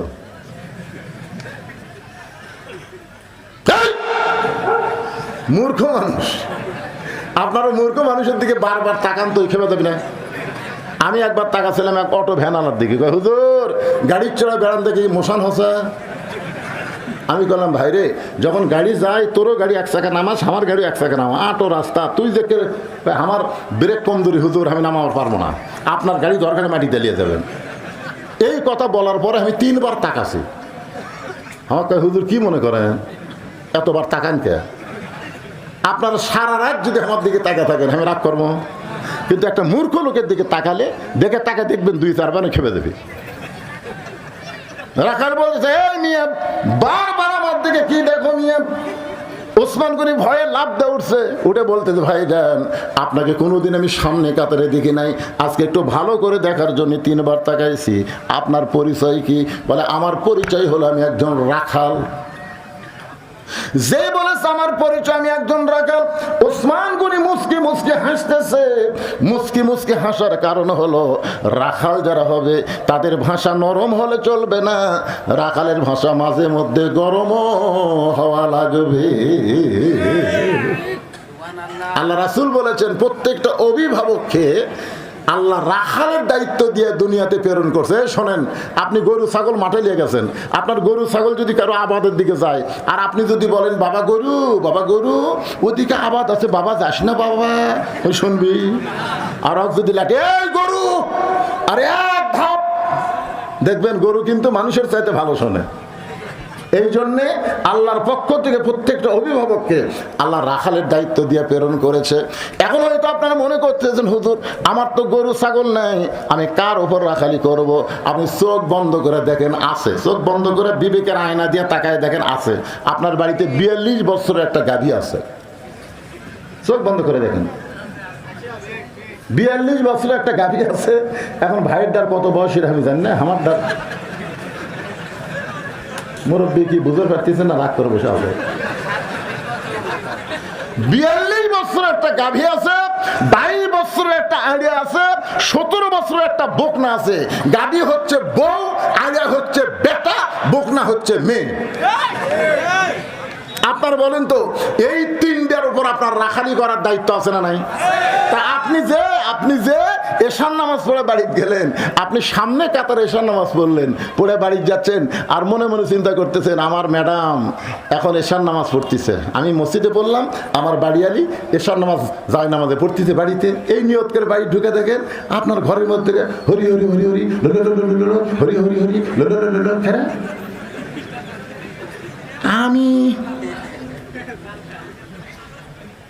আমি নামাজ পড়লাম মসজিদে, আমার বাড়ি হরি হরি, ঢুকে দেখেন আপনার ম্যাডাম 42 বছরের গাভী স্টার জলসা দেখতেছে। তাহলে আপনি কি রাখালি করবেন? এই সময় আপনি কি রাখালি করবেন? কি কোন রাখালি করার দরকার কথা কোন আছে না? আপনি কাছে গিয়ে রিমোট কন্ট্রোল নিয়ে টিভি অফ করে বলবেন এই তুই যে স্টার জলসা দেখতেছিস, এই স্টার জলসা কোন দেশের? ভারতের। তুই জানিস আমাদের 400 বছরের পুরাতন বাবরি মসজিদ ভাঙ্গা ভারত রাম মন্দির বানাচ্ছে।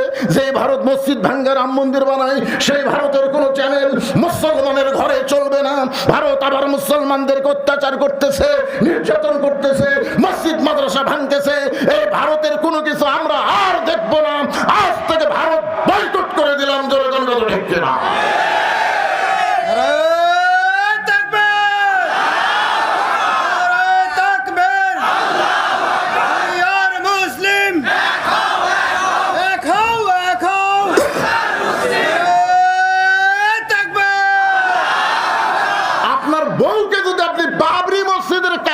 ঠিক মতো শোনার পারেন, বিশ্বাস করেন মেয়ে মানুষের মন খুবই নরম, ওই আর জীবনে ভারতের চ্যানেল দেখবি না।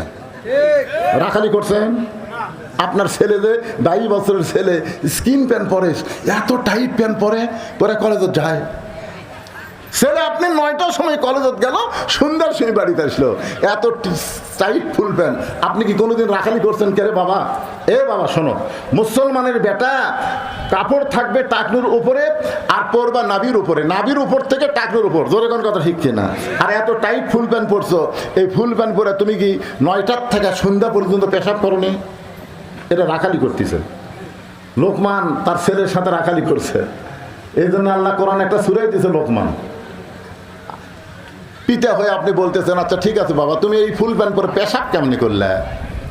সুন্দর করে বলবেন, আব্বু আমি তো এটা পরে বসবার পারিনি। তো কেমনি করলে? খাড়া হয়ে করছে আব্বু। তো খাড়া হয়ে পেশাব করলে কয়বার করছে? সকাল থেকে সন্ধ্যা পর্যন্ত 3বার করছি। তা 3বার পেশাব করে পানি, পানিও লিছি, টয়লেট লিছি। বাপ বলতেছে, পাগলা, পেশাব করে দাঁড়ায় পেশাব করে পানি নিয়ে তুমি মনে করছো পেশাব শেষ, এই মনে করে সেন্ট টানছো, তারপরে কমপক্ষে 3 ফোঁটা পেশাব তোমার কাপড় পড়ছে। কারণ দাঁড়ায় পেশাব করলে পেশাব পুরোপুরি নিংড়ে না, কথা কন ঠিক কিনা? তো 3 ফোঁটা, 3বার 3 থেকে 9 ফোঁটা, তো 9 ফোঁটা পেশাব যে তোমার ফুল প্যান্টের আন্ডার প্যান্টে পড়লো, ওই পেশাব শুকে যায়, কি হলো? ওই পেশাব শুকে যায়, ওটি আবার জীবাণু হলো। এই জীবাণু দিয়ে তোমার ওই পেশাবের ছিদ্রতে ভিতরে ঢুকলো, কিছুদিন পরে তোমার যৌবন শক্তি নষ্ট হবে, আগা মোটা গোড়া চিকন হবে, তোমার সাথে কেউ বিয়ে দিবে? হাসতে ফেলতে ইন্ডিয়ার হারবার খাবে? আপনার ছেলেকে, 22 বছরের ছেলেকে আপনি এইভাবে সুন্দর করে রাখালি করে বুঝাই দিবেন। মুসলমানের সন্তানকে 7 বছর থেকে তালিম দেওয়া লাগবে, 10 বছর থেকে নামাজ ধরার লাগবে। যদি নামাজ ধরাবার পারেন, ও আর টাইট ফুল প্যান্ট কোনোদিন পরবে না, ধরে কোন কথা ঠিক কিনা? এখন 17 বছরের বোকনা মানে আপনার মেয়ে। আপনার মেয়েকে আপনি মুসলমান হিসাবে কি তৈরি করবেন? ফাতেমা তৈরি করবেন না পরিমণি তৈরি করবেন? বাবা হিসাবে আপনার দায়িত্ব গ্রহণ করা দরকার। যদি আপনি ফাতেমা তৈরি করেন, আল্লাহ রাসূল বলেছেন, সাইদাতুন নিসাই আহলুল জান্নাহ ফাতেমাতুজ জোহরা, আমার ফাতেমা জান্নাতি নারীদের নেত্রী হবে। একদিন নবী ফাতেমার কাছে গিয়ে বললেন, ফাতেমা তুমি কি কখনো মনে করেছো তোমার বাবা আল্লাহর নবী বলে তুমি জান্নাতে যাবা? ফাতেমা বলতেছে, বাবা আমার বাবা শুধু আল্লাহর নবী না, আমার বাবা হলো বিশ্ব নবী। আমার বাবা হলো বিশ্ব নবী, আর বিশ্ব নবীর মেয়ে হওয়ার কারণে আল্লাহ কি আমাকে জান্নাত দেবে না? রাসূল হাত ধরে বললেন, ফাতেমা নবীর মেয়ে হওয়ার কারণে তুমি জান্নাতে যাবার পারবা না। জান্নাতে যদি যাবার চাও, তাহলে জান্নাতের আমল করে তোমাকে জান্নাতে যেতে হবে। ফাতেমা বললেন, বাবা মেয়েদের জন্য জান্নাতের আমল কি বাবা? রাসূল বললেন, মাত্র 4টা আমল করবা। 1 নম্বর হলো নামাজ, 2 নম্বর রমজান মাসের রোজা, 3 নম্বর সতীত্বের হেফাজত পর্দা করা, আর 4 নম্বর স্বামীর কথা মতো চলা। এই 4টে আমলের মধ্যে পর্দাটা হলো সবচাইতে গুরুত্বপূর্ণ আমল ফাতেমা। এই পর্দার মধ্যে যদি থাকতে পারো, বাকি 3টা আমল আল্লাহ তোমার জন্য সহজ করে দিবে। আমার মা বোনেরা যারা পর্দার অন্তর আছেন গো মা, কেউ যদি আপনাদের বলে কোরআনের দল ক্ষমতাত গেলে পর্দার মধ্যে রাখতে হবে, আল্লাহ কোরআনে বলেছেন, অকরনা ফি বুয়ুতিকুন্না ওয়ালা তাবাররাজনা তাবাররুজাল জাহিলিয়াতিল উলা। যে মেয়েরা পর্দার মধ্যে থাকবে, ওই মেয়েদের আকাঙ্ক্ষা আল্লাহ দূর করে দেয়। ওই মনের মধ্যে পর্দায় থাকলে শান্তি হয়, যেই জিনিসটা হাতে পাবে 10কে আল্লাহ 100 বরকত বানায়া দিবে। ধরে কোন সুবহানাল্লাহ। ওই মেয়েটা পরপুরুষের উপর কোনোদিন লালায়িত হবে না, পরকীয়া প্রেম চলবে না। স্বামী স্ত্রীর মধ্যে আলাদা জান্নাতে একটা মহব্বত হবে। হুন্না লিবাসুল লাকুম ওয়া আনতুম লিবাসুল লাহুন্না। স্বামী হলো বিবির পোশাক, বিবি হলো স্বামীর পোশাক। পুরুষের দরকার তার বউকে পর্দায় রাখা, আর মেয়ের দরকার সবসময় পর্দার মধ্যে থাকা। এই পর্দার মধ্যে যদি মা থাকতে পারেন, ফাতেমার সঙ্গে আল্লাহ জান্নাত দিবে। গভীর রাত্রে ফাতেমাকে হযরত আলী কবর দেওয়ার পরে আল্লাহকে বলতেছে, আল্লাহ এই ফাতেমার পর্দা কবুল করে নাও। এই দোয়া করার পরে তাকায় দেখে সামনে কয়েকটা পুরাতন কবর দেখা যায়। এই মাত্র ফাতেমার নতুন কবর দেখতে পায় না।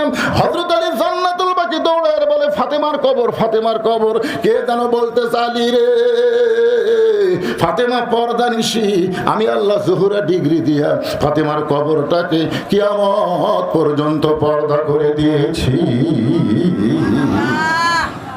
ওসমান গনি বললেন, ভাইজান আপনাকে কোনোদিন দেখিনি তো, এই জন্যই 3বার দেখছি ভাই।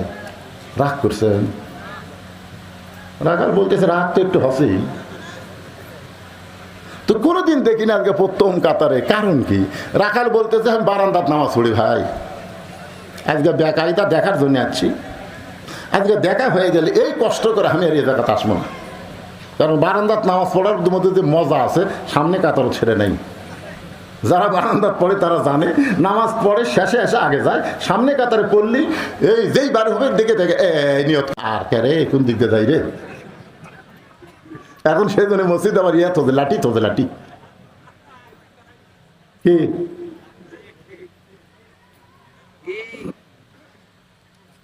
তো এখন আজকের দিনেই খালি সামনে কাতারে পড়তেছি, দেখা হলে আমি চলে যাব। দেখা হলি ওসমান গনি বলতেছে আপনার দেখা হবে, তার গ্যারান্টি কি? রাখাল বলতেছে আমার চোখের পাওয়ার ভালো আছে, আমি দেখতে পাবো। ওসমান গনি বলে রাখাল ভাই আজ কয়েক বছর হলে সামনে কাতারে নামাজ পড়তেছি, এখন পর্যন্ত আমার দেখা হয় নাই। রাখালকে কি বলে? ওসমান গনি বলতেছে কয়েক বছর হলে সামনে কাতারে নামাজ পড়তেছি, এখন পর্যন্ত আমার দেখা হয়নি। রাখালকে আমার দিকে তাকাও তো দেখি, তাকাও। ওসমান গনি দেখে তাকাছে, চোখের মনি তো ঠিকই আছে রে, তো দেখা হয় না কেন? রাখাল দেখতে চায় হযরত ওমরকে, আর ওসমান গনি দেখতে চায় নামাজের মালিক আল্লাহকে। আল্লাহ রাসূল বলেছেন বুখারী শরীফের কিতাবুল ইহসার হাদিসটা পড়েন, আনতা আবুদুল্লাহ কাআন্নাকা তারাহু ফাইন লাম তাকুন তারাহু ফাইন্নাহু ইয়ারাকা। কোন আল্লাহর বান্দা যখন ইবাদতের মধ্যে শামিল হবে, ইবাদতের মালিক আল্লাহকে দেখতে পাবে। আল্লাহ যদি দেখা সম্ভব না হয়, আল্লাহ তাকে দেখতেছে, এই বিশ্বাস তার কলিজার মধ্যে আসবে। ওসমান গনি মনের মধ্যে বড় আশা, যাকে সেজদা দিলাম তার কুদরতি পায়ে যেন একটাবার সেজদা দিবার পারি, এই দৃশ্য যেন আল্লাহ আমাকে দেখায়। এই চিন্তায় সামনে কাতারে নামাজ পড়ে। ওসমান গনি বলে ভাই কয়েক বছর হলে সামনে কাতারে নামাজ পড়ি, এখন পর্যন্ত আমার দেখা হয় নাই। রাখাল বলতেছে কান্দা লাগবি না। কান্দা লাগবি কেন? তুমি আমার হাত ধরো। রাখাল ওসমান গনি বলতেছে তুমি আমার হাত ধরো, আমি নিজেও দেখবো, তোমাকেও দেখায় দেব। এবার ওসমান গনি খফ করে হাত ধরে বলতেছি ইয়া আইয়ুহাল্লাযীনা আমানুত্তাকুল্লাহা ওয়া কুনু মা'আস সাদিকিন। ঈমানদারেরা আল্লাহর ভয় যদি ভিতরে রাখতে চাও তাহলে সত্যবাদীদের তোমরা সাথী হও। আপনারা বলেন তো সত্যবাদীর সাথী হওয়া বলতে কি বোঝাচ্ছে? ইন্নাল্লাহা ইয়ামুরুকুম আন তুআদ্দুল আমানাতি ইলা আহলিহা ওয়া ইযা হাকামতুম বাইনান নাস আন তাহকুমু বিল আদল। আল্লাহু আকবার, জোরে বলেন আল্লাহু আকবার। সত্যবাদীর সাথী হওয়া মানে কি? আপনারা বলেন তো বর্তমানে বাংলাদেশে মানুষের কথা যারা বলে তারাই সত্য কথা বলে, না যারা কোরআন নিয়ে কথা বলে তারা সত্য কথা বলে? তাহলে কোরআন নিয়ে যারা কথা বলে, কোরআন নিয়ে যারা রাজনীতি করে, কোরআন নিয়ে যারা রাজত্ব চলাবার চায়, তাদের সাথী হওয়ার কথাই এই আয়াতের মধ্যে আল্লাহ পরোক্ষভাবে বলতেছে। জোরে কোন কথা ঠিক না? বুঝতে পারছেন? ওসমান গনি রাখালের হাতটা ধরে মনে মনে বলতেছে আল্লাহ নিজের যোগ্যতায় আমি কোনোদিন দেখতে পাই নাই, আজকে এমন একজন লোক পাইছি সে নিজেও দেখবে এবং আমাকেও দেখায় দিবে। ওসমান গনি বড় আশা নিয়ে রাখালের হাতটা ধরে বসে আছে। কিছুক্ষণ পর নামাজের সময় হয়েছে। নামাজ মানে জামাতের সময়। যেই জামাতের সময় হয়েছে মুয়াজ্জিন আকামত দেওয়া শুরু করছে। আকামত আপনার বোঝেন না? আকামত বোঝেন আকামত? আচ্ছা, মুয়াজ্জিন যখন আকামত দেয় তখন বসে থাকার কোনো সুযোগ আছে? চেয়ারত যারা বসে থাকে এরা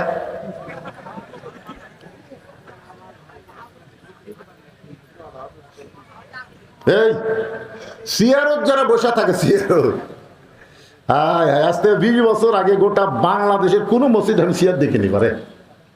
দিন যাচ্ছে আর চেয়ার ভাগতেছে, হেঁটে হেঁটে আসে চেয়ারত বসে, হেঁটে হেঁটে আসে। 10 কেজি ব্যাগলে আসতেছে, ভ্যানওয়ালা বলতেছে চাচা ভ্যানত চড়েন চাচা, বাড়ি পৌঁছা দেবো 10 টাকা দেবো। 10 টাকার দাম আছে, তুই কি মনে হচ্ছে হাঁটিয়া পারি না? এই 10 টাকা 10 কেজি ব্যাগলে হাঁটিয়া বাড়িতে আসে, ব্যাগ তুই মসজিদে এসে চেয়ার খুঁজতেছে। সাফাত খালি। আপনি জানেন মসজিদে নামাজ পড়লে 27 গুণ সওয়াব। ধরে কোন কয় গুণ? আচ্ছা, কিভাবে নামাজ পড়লে 27 গুণ সওয়াব কোন তো? কথা কওয়া লাগবে রে। কিভাবে? কাতার বেঁকা করে না সোজা করে? তো কাতার সোজা করা মানে পায়ের গোড়ালির সঙ্গে গোড়ালি মিল করা লাগবে। তো চেয়ার আর পাও কুটি রে।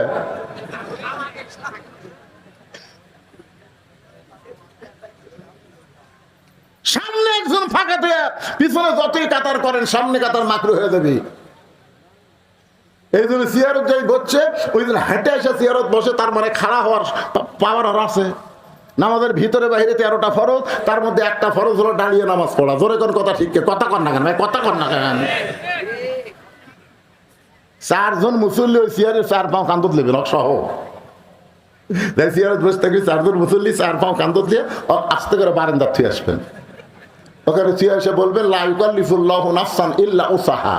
আল্লাহ বলেছেন যার কষ্ট হবে এমন কিছু আল্লাহ চাপাই দেয়নি। 60 বছর চাকরি করলে সরকার যদি তাকে পেনশন দিবার পারে, 60 বছর করছে, বুড়া বয়সে চাকরি করে পারবি না রে, চোখের পাওয়ার নাই, হাতের পাওয়ার নাই, মাজা ধরে গেছে, এখন বসে তাকে পেনশন দেই। তো জুয়ান বয়সে যারা জামাতের সঙ্গে নামাজ পড়ছে, বুড়া বয়সে যদি পড়বার নাও পারে, যেখানেই পড়ুক আল্লাহ সোয়াবের পেনশন দিয়ে দিবি। ধরে কথা কর না কেন? সরকারের চাইতে আল্লাহর কি দয়া কম নাকি? সমস্ত ইবাদতের মধ্যে নামাজ হলো সরকারি চাকরির মতো ইবাদত। আপনি রোজা যদি না করেন আপনি কাফের হবেন না, হজ যদি না করেন আপনি কাফের হবেন না, যাকাত যদি না দেন আপনি কাফের হবেন না। মান তারাকাস সালাতা মুতাম্মিদান ফাকাত কাফারা। এক ওয়াক্ত নামাজ বাদ দিলে কাফের। লা সালাতা লা ঈমানা, যার নামাজ নাই তার ঈমান নাই।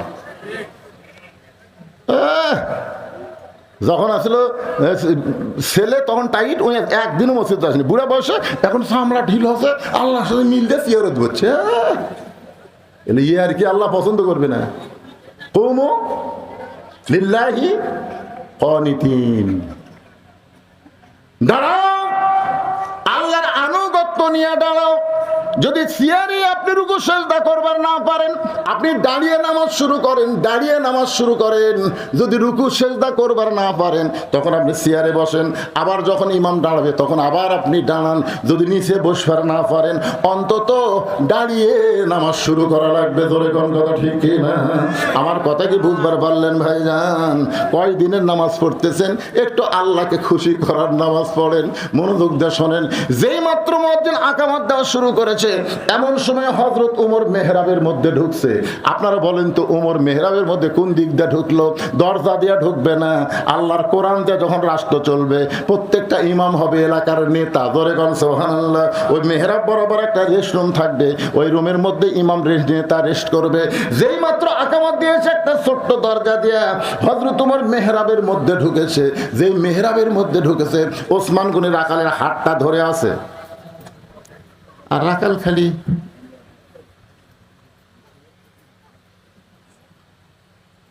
কে রে? এই তো হক হলো। ওমর দেখবার গেলে সামনে কাতার জালিবি তো রে লোক ইনকা চোখাচ্ছে, আর ওসমান গনি হাত ধরে আছে। যেই মাত্র রাখাল বলেছে কতকামাতিস সালাম, কতকামাতিস সালাম, সঙ্গে সঙ্গে রাখাল আল্লাহু আকবার, আল্লাহু আকবার যেই কথা রাখাল ওসমান গনি হাত ছাড়া দিস। হাত ছাড়াতে বলতেছে ভাইজান ইমাম সাহেব ভুল করলে মানুষ লোকমা দেয়। এখন কতকামাতিস সালাম আকামতি শেষ হয়নি আর তুমি আল্লাহু আকবার লোকমা দিলে। রাখালকে এই জন্যই তো তুই কানা, এই জন্যই দেখবার আসা তুই দেখবার পাস না, এই জন্যই তুমি কানা, দেখতে এসে দেখতে পাও না। এই কথা বলার সঙ্গে সঙ্গে তৃতীয় কাতারের একজন মুসল্লি দৌড়ে এসে রাখালের হাতটা ধরে হ্যাঁচকা টান দিয়ে বলতেছে তোকে সামনে দেখে আমার সন্দেহ হয়েছে। এই পাগল, তুই যারে কানা কানা বলে তিরস্কার করতেছিস, এই মহামানবকে তুই চিনিস? রাখাল বলতেছে আমি বারান্দাত নামাজ পড়ি, আমি ভিতরের কাউকে চিনি না। সাহাবী বলতেছে পাগল রে, যেই মানুষটা তখন তোর হাত ধরেছিল ওই মানুষটি হলো আল্লাহর নবীর ডবল জামাই ওসমান গনি।